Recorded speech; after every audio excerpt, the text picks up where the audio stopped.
Hello, I'm Kate and welcome to the Sallie Tomato YouTube channel. Here at Sallie Tomato we love to teach tutorials because many of us learn from watching, or the visual learners. So we hope that these tutorials help you create professional results for all your projects.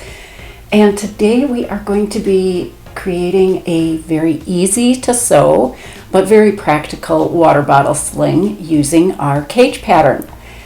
The cage bottle sling features a base, spokes for the sides, a sturdy top band, and an adjustable strap or a wrist strap option.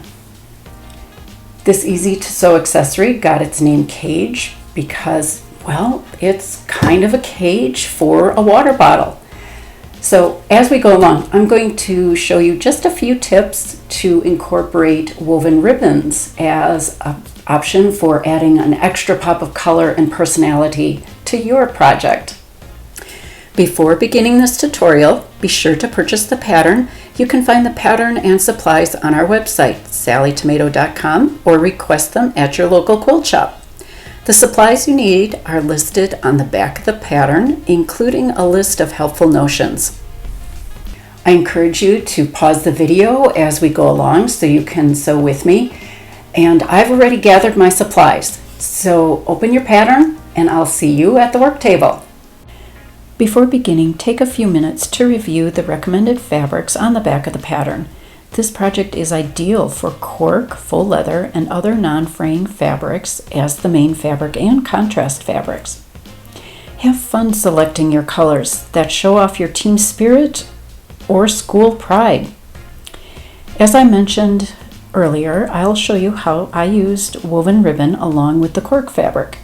You'll also need a few pieces of hardware listed on the back of your pattern. There are a lot of skinny pieces to cut out. So to help keep organized, I've cut little paper labels that I could attach so I could find the pieces quickly. You could certainly also mark the wrong side of the pieces, which I'll be doing in just a few minutes. I'm going to quickly review cutting the base piece from your main fabric. If you have a template, you certainly can use that. Otherwise, simply use the base of your water bottle.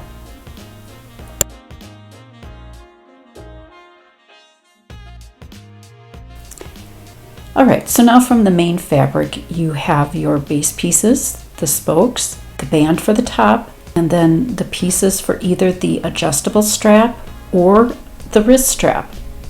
And if you're using woven ribbon, be sure to cut those main fabric spokes the same width as your ribbon.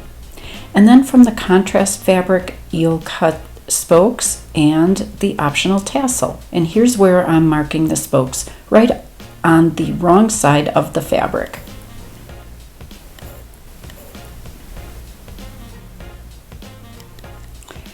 All right, let's start by preparing the spokes.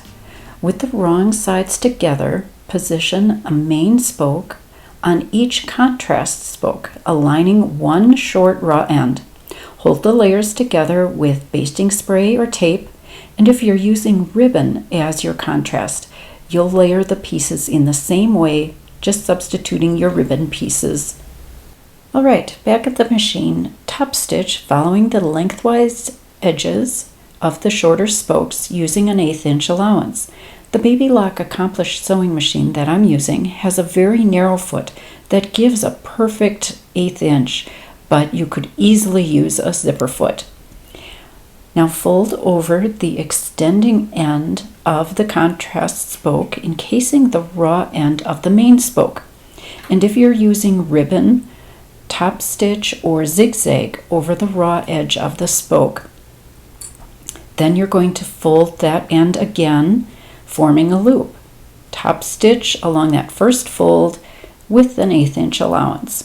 And you're going to repeat these steps to create the remaining spoke pieces. Okay, now we're ready to attach the spokes to the base. With wrong sides facing up, place the spokes on one base. The base is also wrong side up, evenly spaced with the spokes extending or overlapping the base a little bit. Hold the spokes in place with basting tape or sewing clips. And then you're going to center the remaining base piece over the spokes, aligning the base edges so those spokes are sandwiched between the base pieces. And then let's go to the machine and top stitch along the base curved edge with an 1/8 inch allowance. And we are ready to shape and prepare the top band. Be sure to refer to your pattern for the exact measurements. Measure in from both corners of one short end of the band piece using removable pen or chalk, and then draw a short line parallel to the long edge. Then you're going to measure and mark from the corners along the long edges. Mark angled lines from the ends of the parallel lines to those new markings, and you'll repeat the steps for marking the opposite end of the band. The instructions say to mark the second band piece in the same way.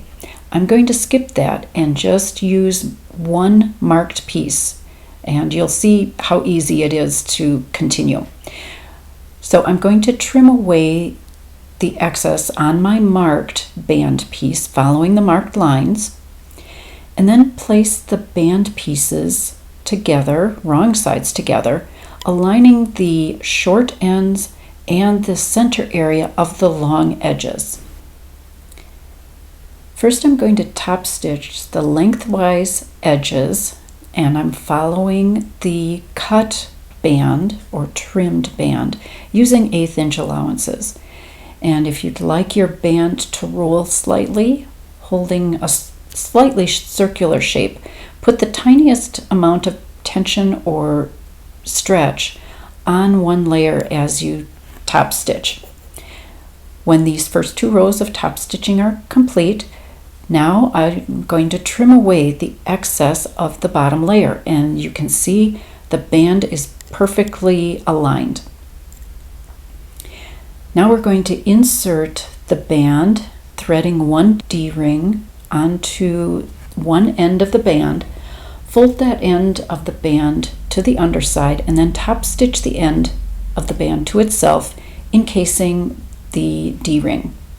Now you're going to thread the opposite end of the band through all the loops of the spokes, and again add the remaining D-ring to the band, folding and top stitching the end, securing the D-ring to the end of the band.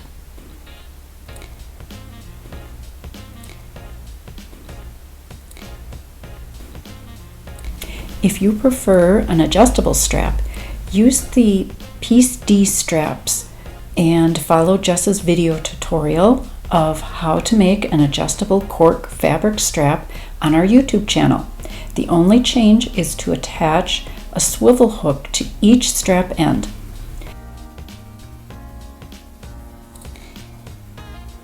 Now I'm going to show you how to make the optional wrist strap.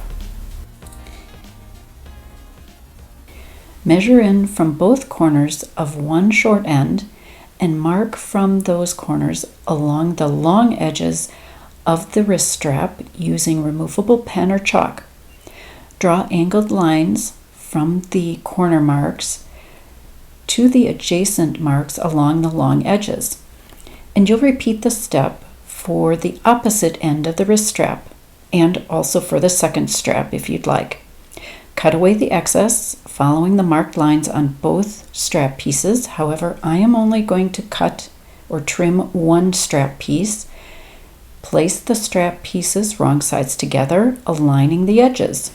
At the sewing machine, top stitch the lengthwise edges using a narrow allowance. And then if you need to, I'm going to trim my angled edges of the bottom layer even. So now I have both edges trimmed and top stitched.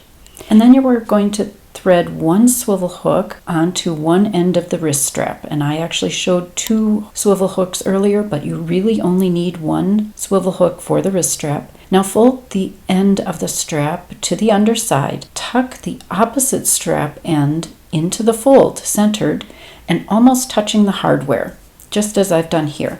And now we're going to top stitch with 2 rows of stitching just in from that raw end of the strap. Now just one last accent, an optional tassel. First mark a horizontal line down from the short top edge on the wrong side of the tassel piece. Then cut vertical lines spaced a 1/4 inch apart or an 1/8 inch if you prefer a finer fringe up to the marked line. Then with wrong sides together, tightly wrap or roll and then glue the tassel to itself and insert your tassel into the tassel cap hardware. All you need to do is attach the tassel to a D-ring or strap swivel hook. Be sure to visit our YouTube channel for a video tutorial on how to make a tassel using the tassel cap hardware. Congratulations! You finished a new accessory. Now you can always have hydration with you, hiking a local nature trail or just running errands. We'd love to see your version of cage. Be sure to share photos of your completed project using #SallieTomato and #CageSlingPattern. Visit our website for more mini patterns. These are designed for all skill levels and are intended to be a quick sew project. Consider joining our monthly mini club for only $5 a month and receive a new mini pattern to your inbox each month. Most patterns will include a video tutorial on our YouTube channel. Thanks for sewing with me and have a great making day.